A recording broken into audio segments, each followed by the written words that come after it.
আসসালামু আলাইকুম ওয়া রাহমাতুল্লাহি ওয়া বারাকাতুহু। কেমন আছেন আমার আদরের কলেজার টুকরা আপুরা? আল্লাহ সবাইকে ভালো সুস্থ রাখার তৌফিক দান করুন, এই দোয়া সবসময় করছি। আপুরা, আজকে আমি নতুন আলু ফুলকপি দিয়ে ঝোল রান্না করব। তো আমি ফুলকপি ভালো করে কেটে এবং আলু কেটে ধুয়ে রেখেছি, পেঁয়াজ কেটে নিয়েছি, শুকনো মরিচ গুঁড়ো, একটু জিরা গুঁড়ো, হলুদ গুঁড়ো ও লবণ নিয়েছি। তারপরে চলুন ফুলকপি নতুন আলু দিয়ে ঝোল তরকারি রান্না করানো যাক। তারপরে আমি কড়াই চুলাতে বসিয়ে দিয়েছি, এবার আমি পেঁয়াজ কাটা দিয়ে দিচ্ছি। বিসমিল্লাহির রহমানির রহিম।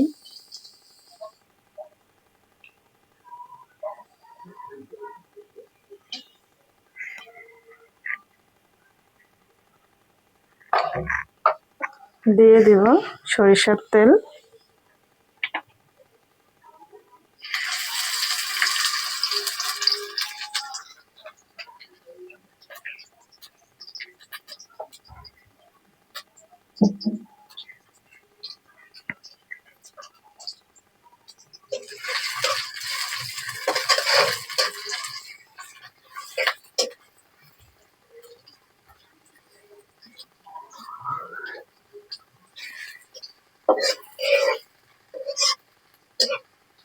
আমি পেঁয়াজটা হালকা করে আমি একটু ভেজে নিচ্ছি।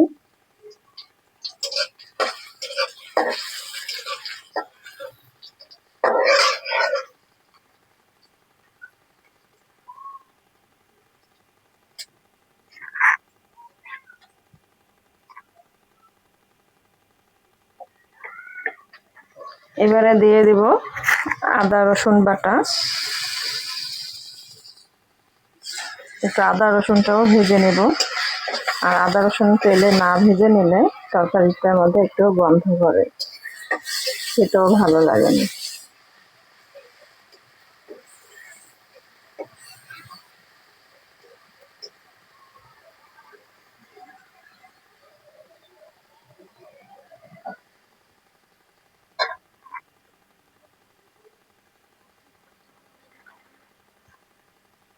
আমি এখানে সামান্য একটু পানি দিয়ে দিচ্ছি মশলা কষানোর জন্য।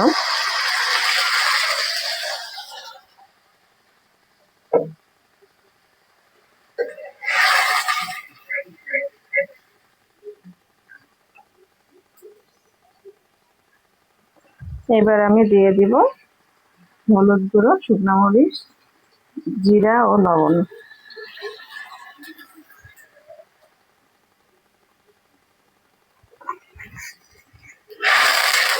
আমি মশলাগুলো ভালো করে কষিয়ে নেব।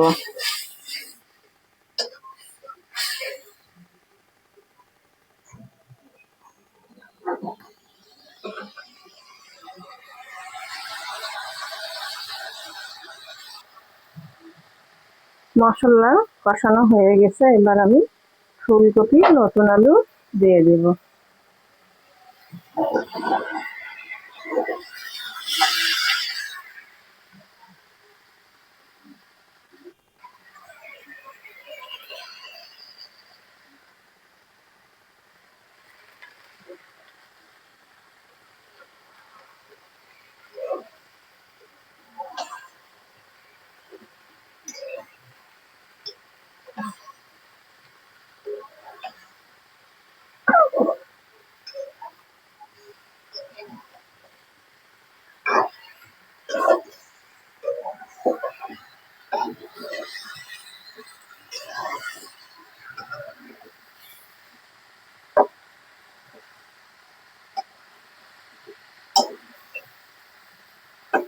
এবার আমি ঢেকে দিয়ে একটু কষিয়ে নিব।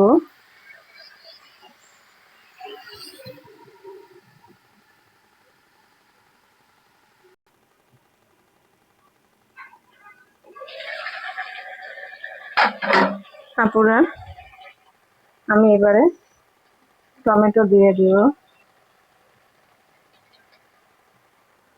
দিয়ে দিব ধনিয়া পাতা,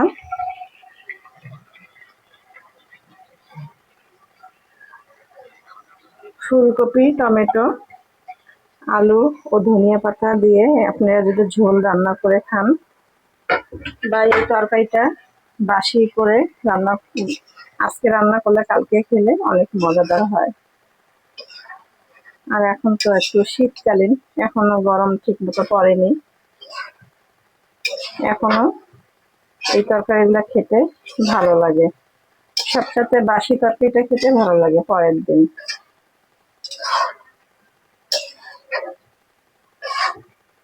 তো আমি ভালো করে কষিয়ে নিব, নিয়ে তারপরে আমি ঝোলের পানি দিয়ে দেব।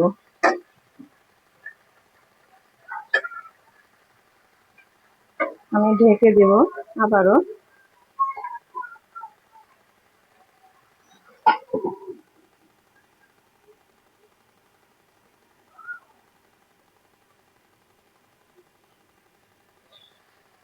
আপুরা, ফুলকপি আমি কষিয়ে নিলাম, এবার আমি ঝোলের পানি দিয়ে দিব।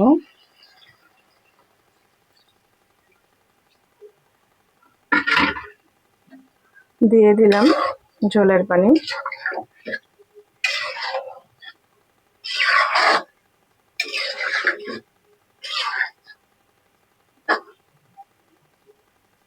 আমি এখন ঢেকে দিব, দিয়ে বলক উঠিয়ে নিব।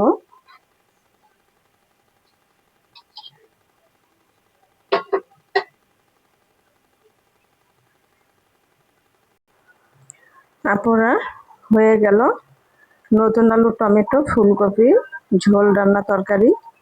তারপরে লাইক দিন, বেশি বেশি করে শেয়ার করুন ও কমেন্ট করুন। দোয়া চাই ছোট্ট রান্নাঘর চ্যানেলটিকে সাবস্ক্রাইব করতে একদমই ভুলবেন না। যারা নতুন আপুরা দেখছেন, পাশে বেল বাটনটি ক্লিক করে আমার ভিডিওর পাশেই থাকবেন। সবাই ভালো থাকবেন ও সুস্থ থাকবেন, এই দোয়া কামনাকে রেখে দিচ্ছি। আসসালামু আলাইকুম ওয়া রাহমাতুল্লাহি ওয়া বারাকাতুহু।